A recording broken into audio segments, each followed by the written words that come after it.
그럼 가장 많이 물어보는 것 중 하나가 세무사님 어떡하죠? 저 체크카드로 결제했는데 이것도 공제가 돼요? 라고 물어보시거든요.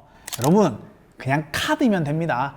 신용카드, 체크카드, 선불카드 필요 없어요. 그냥 다 카드에 속하기 때문에 전부 다 신용카드와 동일한 효과가 있다라고 봐주시면 됩니다. 그런 얘기도 많이 하죠. 기존 카드가 등록이 될까요? 사업자 새로 냈는데 새로 사업용 카드를 만들어야 되나요? 만들지 마세요. 안 만드는 게 좋은 경우가 더 많습니다. 저 같은 경우에도 제가 사업자 명의로 만든 카드가 전혀 없거든요.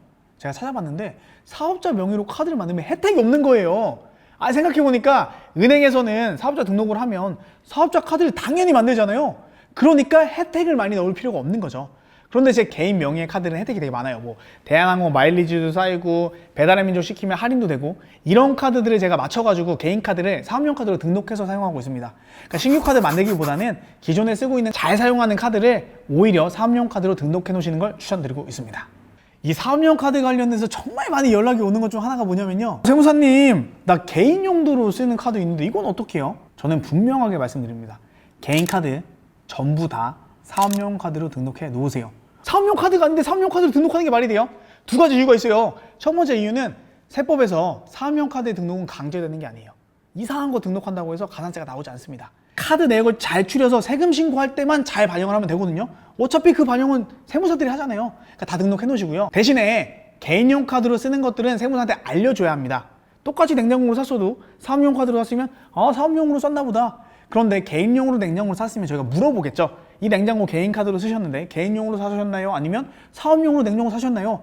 근데 대표님들도 카드를 쓰다가 실적이나 이런 것들 때문에 이번에는 개인 카드로 긁어야겠어 하고 긁으실 때가 있거든요. 그럼 저한테 얘기를 해주겠죠. 개인 목적이 아니고 사업용으로 쓴 겁니다. 그러면 공제 넣으면 되거든요. 하지만 개인 카드를 사업용으로 등록하지 않으면 이런 절차가 굉장히 까다로워지거든요. 그렇기 때문에 개인 카드까지 전부 다 사업용으로 등록해 놓으시는 걸 추천드립니다. 사업용 카드 등록할 때 여러분 진짜 주의해야 될 게 뭐냐면요, 카드가 얘가 유효기간이 만료가 돼요. 유효기간이 만료가 되면 국세청이 자동으로 유효기간이 만료가 됐네, 자 새로운 카드로 내가 자동 갱신, 그런 거 없어요.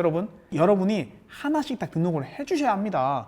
그리고 카드를 분실했어도 새로운 카드 나오잖아요. 카드 번호가 달라요. 다 등록을 해 놓으셔야 돼요. 이거 깜빡해서 몇 달치 경비 인정 못 받는 경우 되게 많아요. 등록을 해야 되는데 등록을 안 했어. 근데 나는 사업용 카드로 등록되어 있다고 생각을 한 거야. 그냥 경비라고 생각을 한 거지. 근데 자료가 안 잡혔기 때문에 경비 인정 안 되는 경우가 있는데 너무 마음이 아파요. 실제 쓴 비용인데. 그래서 저희 같은 경우에는 월 단위로 해서 사업용 카드 등록되고 이런 내역들을 보내드리는 서비스를 하고 있거든요. 그러니까 여러분들도 홈택스 들어가서 확인 한번 해보세요. 이 카드가 내가 쓰고 있는 게 잘 들어가 있는 건지. 제가 세금 신고를 할 때 이렇게 세금이 많이 나올 게 아닌데 세금이 너무 많이 나올 것 같은 거예요. 그래서 제가 대표님한테 요청을 드렸죠. 카드 이게 전부 다냐? 우리가 받은 카드 내역은 홈택스에 있는 게 예를 들어 한 7천만 원어치인데 내가 봤을 땐 이거 아닌 것 같다. 1억 5천 썼을 것 같은데요. 그런데 대표님이 그러는 거죠. 세무사님 어떡해요? 나 카드 유효기간 만료돼서 바꿨는데 등록을 못했어요. 그럴 줄 알았어요. 빨리 그 카드 주세요. 라고 해서 경비를 반영했던 적이 있거든요. 근데 제가 만약에 못 찾아냈었으면 그냥 경비 7천만 원 들어가는 거예요. 1억 5천 원 썼는데 7천만 원만 경비가 들어가면 나머지 8천만 원에 대한 세금이 2천만 원 이상 나오거든요. 그러니까 카드 번호가 바뀐다던가 유효기간이 지나면 반드시 다시 등록해 놓으셔야 합니다. 그러니까 우리가 카드를 재발급 받았는데 그거를 사업용 카드로 등록을 하지 않아서 세금 2천만 원을 더 내게 되는 상황이 발생한 거예요. 사업용 카드 별거 아닌 것 같지만 굉장히 중요합니다. 근데 이걸 아는 사장님들은 1년에 몇 천만 원씩 세금 세이브를 해요. 이걸 모르고 그냥 창업하신 사장님들은 1년에 몇 천만 원씩 남들보다 더 많이 세금을 냅니다. 여러분 사업용 카드로 세금 아낄 수 있는 거 3가지 말씀드릴게요. 첫 번째는 우리 휴대폰 요금 내시잖아요. 이 휴대폰 요금 내는 명의를 개인에서 사업자로 바꾸세요. 왜냐면 사업자로 바꾸게 되면 사업용 휴대폰이기 때문에 부가가치세 공제도 다 되거든요. 그리고 두 번째, 웬만한 경비들은 다 카드로 자동이체를 걸어 놓으세요. 계좌이체를 하게 되면 생에서 발급을 했나 이런 것들을 하나씩 확인하는 게 너무 까다롭고요. 실제로 누락되는 경우도 굉장히 많습니다. 하지만 처음에 가입할 때 계좌이체가 아니고 카드로 적게 되면은 카드에서 자동으로 결제가 되고 카드 전표를 세무사나 여러분들이 바로 볼 수 있기 때문에 비용에서 누락이 발생을 하지 않습니다. 그리고 마지막 한 가지는 세금 늦게 내면 가산세 장난 아니거든요. 세금 폭탄 맞아요.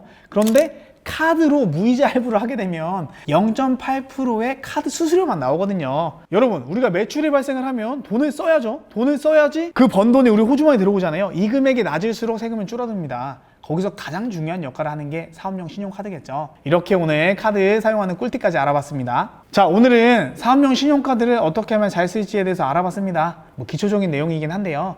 이런 기초적인 부분을 놓쳐서 정말 세금 절세 못 하시는 분들 굉장히 많거든요. 사업용 카드 등록하는 거 꼼꼼하게 챙기시고 다음에 또 유용한 정보로 찾아뵙겠습니다. 이상입니다.